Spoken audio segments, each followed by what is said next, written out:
বাড়ি জুমঘর বলে এইগুলাকে।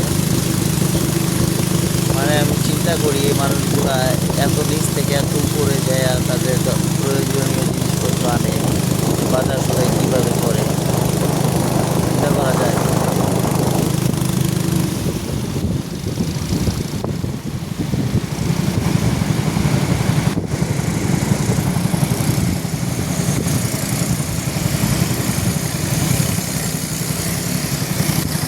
রোদে পুরো ঝলসে যাচ্ছি, এত রোদ আজকে বাইরে, প্রচণ্ড রোদ।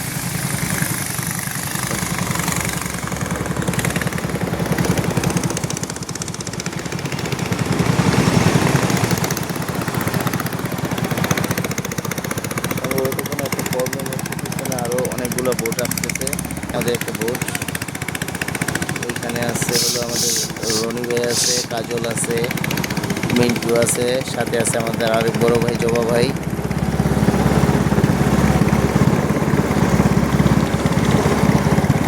এই যে রনি ভাই,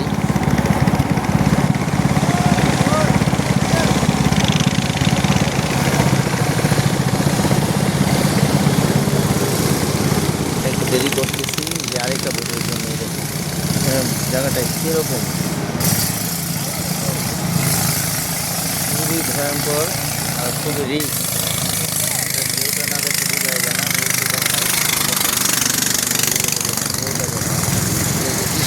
দিয়ে যাচ্ছি দেখতে। আল্লাহ আকবার, আল্লাহ আল্লাহ। পাথরের ভিতরে আমাদের বোটটা বাড়ি খেয়েছিল, যাই হোক আলহামদুলিল্লাহ সব শেষে যে আমাদের বোটটা ঠিকমতো আবার চলতে শুরু করেছে।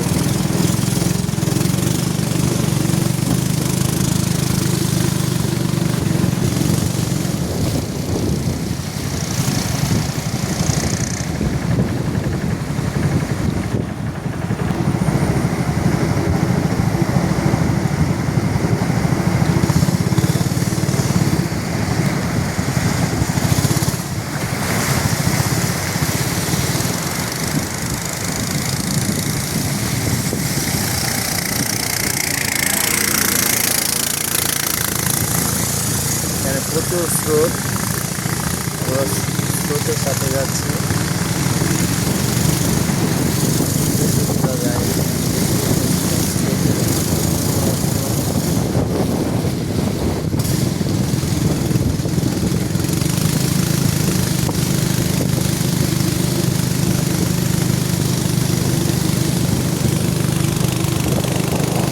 এইখানে এই যে আরেকটি সুন্দর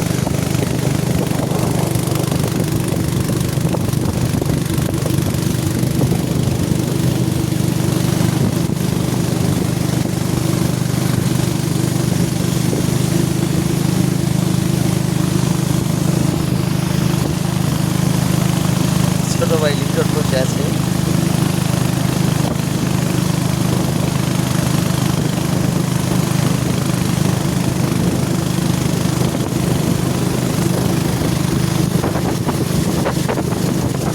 আর পাহাড়ের সব থেকে ভালো একটা দিক হলো এই রোদ, এই বৃষ্টি, এই মনে করেন আমাদের আবহাওয়া শীতল হয়ে যায়, আকাশ মেঘাচ্ছন্ন হয়, আবার জল রোদ।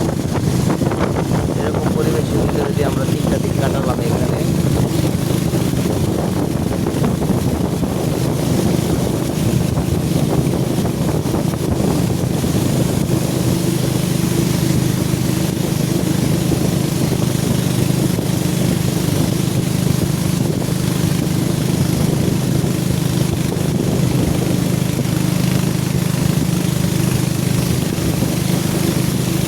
বড় পাথর বলে এইটাই সেই বড় পাথরের জায়গা।